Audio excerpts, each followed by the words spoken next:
এরা পিছনে বসে আমার ব্যাপারে কি সব উল্টাপাল্টা ভাবছে। গাইস ওই এক্সপিরিয়েন্স আমি তোমাদের বলতে পারবো না, একদম কি বলবো, আমার অবস্থা একদম খারাপ, আমি নিজের চোখে দেখেছি। কি বলবো, জিনির ওই ভিডিওটা দেখার পরে আমার অবস্থা খারাপ। তোমরা যদি দেখো জিনির ওই ভাইরাল লিংকটি, তোমাদের অবস্থা খারাপ হয়ে যাবে। ম্যাম বলুন কিছুটা বলুন, ম্যাম থেকে লুকিয়ে ভিডিও করছে আপনি কি জ্ঞান ধরেছেন? ম্যাম এটা হইছে আরে তোমরা কি শুরু করছো? জিনিকে এইভাবে বিরক্ত করছো কেন? ম্যাম আপনাদের লিংকটা ভাইরাল হয়েছে, এই বিষয়ে আপনার কি রিঅ্যাকশন? আপনাদের লজ্জা করছেন এইসব প্রশ্ন করতে? আমার পার্সোনাল ভিডিওকে ভাইরাল করেছে লুকিয়ে, আর আপনারা আমাকে প্রশ্ন করছেন আমার রিঅ্যাকশন কি? রিঅ্যাকশন জিনি এবার কি দিবে? রিঅ্যাকশন তো দিব আমি।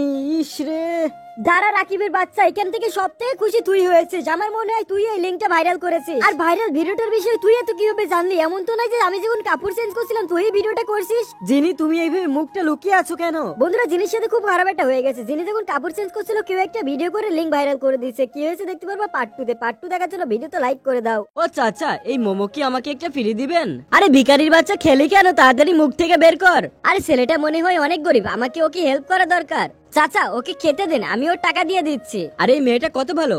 আরে এই মেয়েটা তো আমার কোম্পানিতে কাজ করে। বস, অফিসে যাওয়ার সময় হয়ে গেছে। হ্যাঁ চলো। হ্যালো জিনি। আরে তুমি? আরে এটা তো সেই ভিখারি যে রাস্তায় ভিক্ষা করছিল। তোকে যে ভুল করে কে চাকরি দিয়েছে? যিনি এর থেকে দূরে থাকবি। এই প্রিয়াটা সবসময় ঘেউ ঘেউ করে, আপনি ওর কথা কিছু মনে করবেন না, ও এরকমই। এরপর প্রিন্স আর আমি খাবার খাচ্ছিলাম, ও খেতে খেতে এমন ভাব করছিল জানো আমরা দুজন ছোটবেলার বন্ধু। এই ভিখারির বাচ্চা এবার ফাইলটা কমপ্লিট কর। যিনি তুই ওর সঙ্গ দিছিলেন, এবার তুইও ফাইল কমপ্লিট কর ওর সাথে। দূর ভালো লাগে না। আরে তুমি টেনশন করো না, আমি আছি না তোমার সাথে। এরপর আর কি, আমি আর প্রিন্স মিলে দুইজন ফাইলটা কমপ্লিট করে ফেলি। এরপরে প্রিয়া আমাদের ফাইল নিজের নামে বলে ম্যানেজারের কাছে ক্রেডিট নিতে থাকে। দাঁড়ান স্যার, এই প্রজেক্টটা তো আমি আর প্রিন্স মিলে তৈরি করেছি। আচ্ছা তা তোর কাছে কি প্রমাণ আছে? প্রমাণ তো আমি দিব। আরে ফকিন্নির বাচ্চা তুই চলে এসেছিস। প্রিয়া মুখ সামলে কথা বলো, উনি আমাদের কোম্পানির সিইও। এখন এই মেয়েটাকে বের করে দাও কোম্পানি থেকে। আর জিনি, আমি তোমাকে ভালোবাসি, will you marry me? Yes prince. Baby আজকে তো গরম পড়ছে কেন? বৌমা আমার গায়ের উপর থেকে হাত ছড়াও। আরে মা, তুমি আমাদের বিছানায় কি করছো? আমার স্বামীর ঘর যেখানে ইচ্ছা সেখানে শোবো, তোর কি? এভাবেই আমার শাশুড়ি সারাদিন আমাদেরকে জ্বালাতে থাকে। বৌমা তোমাদের বিছানায় তসক অনেক শক্ত, এটা পাল্টেই ফেলো, আমি ঘুমাতে পারছি না। এর মানে আপনি প্রতিদিন আমাদের মাঝে শুবেন? ভুলে যাস না এটা আমার স্বামীর ঘর। আরে ফুড পান্ডা থেকে এখন আসলো না কেন? আমি পাঠিয়ে দিয়েছি, ঘরে তাজা সবজি রান্না করে খা, বাইরের খাবার খেতে হয় না। আর আমার কথা না শুনলে দুইজনকে ঘর থেকে বের করে দিব। আরে আম্মা, এটা আমার মুখে মাখা ক্রিম, এটি আপনি পায়ে মাখাচ্ছেন কেন? ভুলে যাস না এটা কার বাড়ি, আর তুই এমনিতে কি বা করিস? সেই কথা তাহলে চলো আমার সাথে। এটা কি? এটা কে ধুইছে? এটা তুমি ধুয়েছো? আর এই যে কাপড়গুলো তোমার ইস্ত্রি করে কে রেখেছে? আর এই যে আমার গয়নাগুলো চুরি করছে কে? তুমি তোমার মেয়েকে দিয়ে দিয়েছো। হয় দিয়ে দিছি, তুই কি করবি আমার? এই তুমি কিছু বলছো না কেন? কি বলবো, উনার ঘরে থাকি আমরা। দিনের পর দিন উনার মায়ের জ্বালাতন বেড়েই যাচ্ছে, এখন আমরা অধৈর্য হয়ে গেছি। আরে বেবি, এটা আমরা কোথায় আসছি? বেবি এই দেখো, এটা আমাদের নতুন ঘর। বদমাইশ তোরা কোথায় গেছিস? মা, সারাদিন তুমি ঘরের খুঁটা দিতে, এখন আমরা চলে এসেছি, থাকো এবার তোমার ঘর নিয়ে। বন্ধুরা আমরা কি ঠিক করেছি? কমেন্টে অবশ্যই জানিও। পার্ট 2 দেখতে ভিডিওতে লাইক করে চ্যানেলটা সাবস্ক্রাইব করে দাও। আচ্ছা এবার এই প্রশ্নটার উত্তর বলো। এই মেয়ে, তুই কোথায় যাচ্ছ? জিনিয়াস, তুমি 1 সেকেন্ডে কিভাবে উত্তর দিলে? স্যার বেশি করে বাদাম খাওয়া শুরু করেন। এই মেয়েই পারবে আমার স্বপ্ন পূরণ করতে। আরে জিনি, তুমি এখানে কাজ করো? যার পরিবার নিকর্ম তার তো কাজ করতেই হবে। আচ্ছা এনেও টাকা, আমাকেও 1 প্লেট দাও। জিনি, তুমি ম্যাথ কম্পিটিশনে পার্টিসিপেট করো, এতে তোমার জীবন বদলে যাবে। স্যার আমার কোনো ইন্টারেস্ট নাই। উইন হলে তুমি টাকা পাইবা। বললাম না আমার দরকার নাই। আমার নেশাখোর বাপকে দেখে আমার নিজের জীবনের উপর ঘৃণা ধরে যায়। এরপর আমি ডিসিশন নিই এবং ম্যাথ কম্পিটিশনে পার্টিসিপেট করার জন্য পরিশ্রম করতে থাকি। আর এদিকে স্যার আমাকে ফুল সাপোর্ট দিতে থাকে। এরপর ম্যাথ কম্পিটিশনের দিনটি চলে আসে। সরি, আপনারা দেরি করে ফেলছেন। আরে আমাদের ট্রেন আসতে দেরি হয়ে গেছিল, আমাদেরকে ঢুকতে দেন, একটা সুযোগ দেন। সরি, কোনোভাবেই সম্ভব না, আমাদের হাতে কিছুই নাই। স্যার বাদ দেন, আমার কপালই খারাপ। জিনি চিন্তা করিস না, সামনের বছর তুই আবার চেষ্টা করবি। ওই দিনের পর থেকে আমার অন্তরকে শক্ত করে আমি কাজে লেগে পড়ি। দিন 1 বছর পর আমি ম্যাথ কম্পিটিশনে ফার্স্ট হই। এটা হলো আমার মা, যে আমাকে 15 বছর আগে ছেড়ে চলে গেছিল, আর আজ হঠাৎ করে আমার সামনে চলে এসেছে। কে আপনি? আমি তোর মা জিনি, আমার মা মারা গেছে। আন্টি আপনি কষ্ট পেয়েন না। রাসেল তোমার সাহস কে দিল ওকে ভিতরে আনার?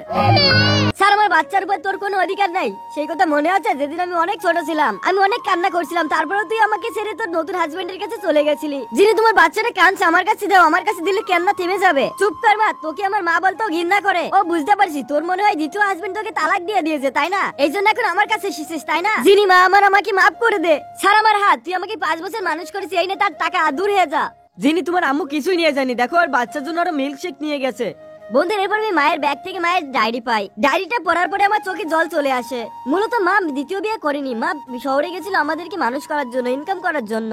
এরপর আমি ভুল বুঝতে পারি এবং মাকে খুঁজতে বেরিয়ে পড়ি। এরপর আমি শহরের অলিতে গলিতে মাকে খুঁজতে থাকি। আল্লাহ আমাকে মাফ করে দিন, যিনি আমাকে মাফ করে দেয়। আমার ট্রেন চলে গেছে, এরপরে ট্রেন আমি চলে যাব। মা দাঁড়াও, তোমাকে কোথাও যেতে হবে না, আমি তোমাকে অনেক ভালোবাসি, তোমাকে আর কষ্ট করতে হবে না, তুমি এখন থেকে আমার সাথেই থাকবে। জানো তুমি কি খাবার খেয়েছো? জানো তুমি কি খাবার খেয়েছো? জানো আই মিস ইউ। জানো আই মিস ইউ। এ আমার হাত থেকে আজকে বাঁচবে না, তোকে তো আমি মজা দেখাচ্ছি আজকে।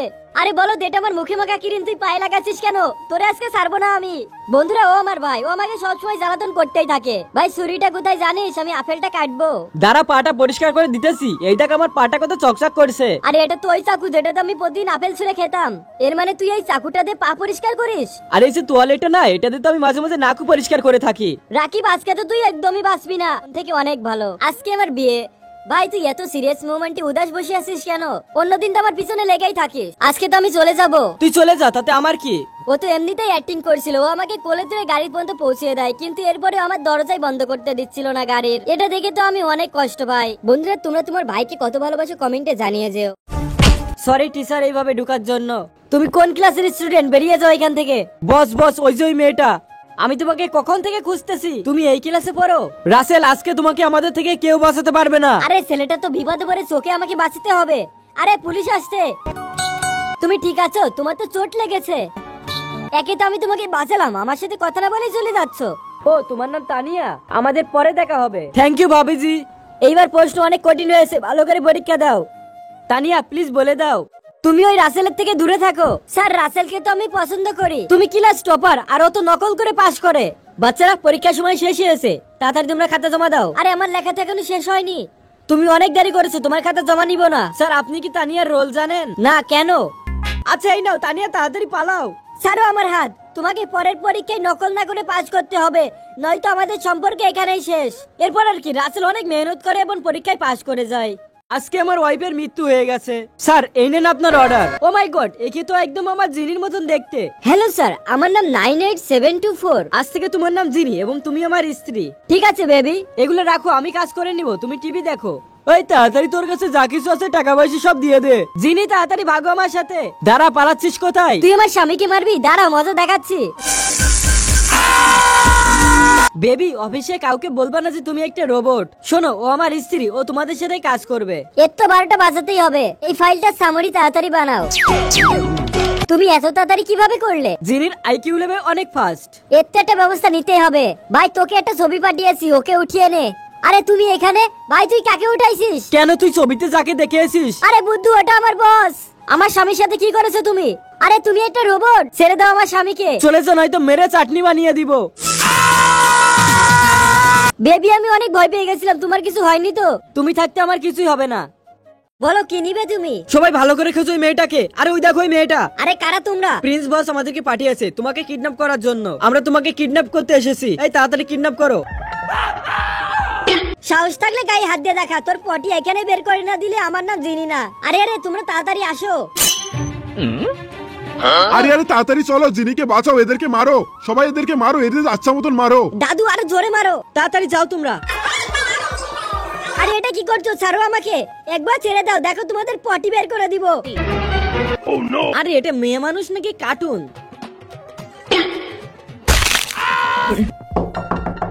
বাইরে কি করছো? তাড়াতাড়ি ভিতরে আসো।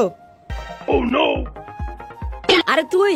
আরে তুই কি দেখছিস ওইভাবে? আমার এই অবস্থার জন্য তুই দায়ী। আমার কি দোষ? তুমি তো আমাকে কিডন্যাপ করতে গেছিলে।